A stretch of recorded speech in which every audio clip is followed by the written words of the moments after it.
inflação, desemprego, crescimento econômico, pobreza, distribuição de renda, o local em que moramos, as roupas que vestimos, os alimentos que ingerimos, o salário que recebemos. Podemos até não perceber, mas a maior parte dessas questões são discutidas diariamente, em casa, no trabalho, nas conversas de barzinho, nas empresas, nas cúpulas governamentais. Todas elas estão ligadas a uma palavra que você já ouviu muitas vezes: economia. A palavra economia vem do grego oikos, que significa casa, e nomos, que significa norma ou lei. Assim, economia quer dizer administrar a casa e, por analogia, a empresa, o país. Por isso é importante conhecer a ciência econômica. É ela quem vai nos fornecer as ferramentas para compreendermos melhor os problemas que nos cercam. À medida que nós avançarmos, você vai ficar surpreso ao perceber como a análise econômica pode ajudar a entender o seu dia a dia. Podemos começar esse passeio pela ciência econômica buscando identificar qual é o objeto de estudo da economia. O homem é um animal guloso por natureza. Primeiro, ele tenta satisfazer suas necessidades básicas: alimentação, vestuário, moradia. Depois, passa a desejar outras coisas: um carro, uma casa maior, uma viagem de férias. Ou seja, na prática, ele nunca está satisfeito. Só tem um probleminha.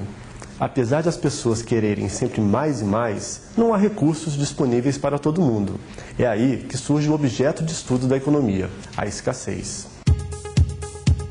A escassez surge em virtude das necessidades humanas ilimitadas e da restrição de recursos disponíveis. Os recursos são limitados, o que significa que nem todas as necessidades podem ser simultaneamente atendidas. Dessa maneira, as pessoas, os governos, a sociedade como um todo, qualquer que seja seu tipo de organização econômica ou regime político, é obrigada a fazer opções, escolhas. Assim, também podemos definir a economia como o estudo pelo qual a sociedade decide o que produzir, como produzir e para quem produzir. O que produzir significa escolher quais desejos e necessidades serão satisfeitos e em que quantidade. Como produzir, por outro lado, é pensar a técnica para se conseguir o máximo de produção com a menor quantidade de recursos. E, finalmente, para quem produzir, é decidir quem será o beneficiário da produção ou como o produto será distribuído. As respostas às questões o que, como e para quem produzir vão depender da organização econômica vigente. Em uma economia de mercado, o mecanismo de preços resolve todos os problemas. Na hora que sobram bens, o preço cai. Se faltar bens, o preço sobe. No final, sempre haverá equilíbrio. Há também economias com planejamento central. Nesse caso, o Estado é proprietário de tudo e decide tudo. Atualmente, os países que mais se aproximam desse modelo são China e Cuba. No entanto, o mais comum de se encontrar é a economia mista, isto é, governo e mercado interagem juntos na busca da solução dos problemas econômicos. Bom, mas então quer dizer que vivemos sempre em situações de escolha? Exatamente. A todo momento estamos fazendo escolhas. Para que nós consigamos alguma coisa, temos de abrir mão de outra. Por exemplo, usar o 13º salário para fazer uma viagem de lazer ou para pagar as contas atrasadas? Usar o dinheiro guardado para comprar uma nova TV ou um computador? Aplicar o que sobrou do salário na poupança ou em uma previdência privada? Dessa permanente situação de escolha, nasce um conceito muito importante em economia: o custo de oportunidade. Custo de oportunidade é o grau de sacrifício que nós fazemos quando optamos por um bem ou serviço medido em termos do que foi sacrificado. Ou seja, sempre que optamos por alguma coisa, abrimos mão de outra. Isto de que abrimos mão é o custo de oportunidade. Esse conceito pode ser aplicado até mesmo a itens que não se mensuram financeiramente.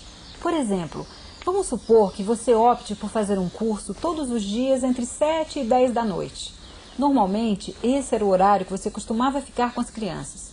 O custo de oportunidade é o que você está sacrificando, ou seja, o convívio com as crianças. Outro exemplo, você escolheu usar seu capital para montar um negócio que você acha que lhe trará muitos lucros. Qual o custo de oportunidade deste capital? Bem, se esse dinheiro não estivesse sendo usado no seu negócio, ele poderia estar aplicado num fundo de investimento com uma remuneração de 1% ao mês. Isso que você está deixando de ganhar no fundo de investimento é o seu custo de oportunidade. Bom, esse nosso primeiro vídeo trouxe alguns fundamentos de economia. Nos próximos encontros falaremos de microeconomia, macroeconomia, economia do setor público, economia internacional e crescimento econômico. Até lá!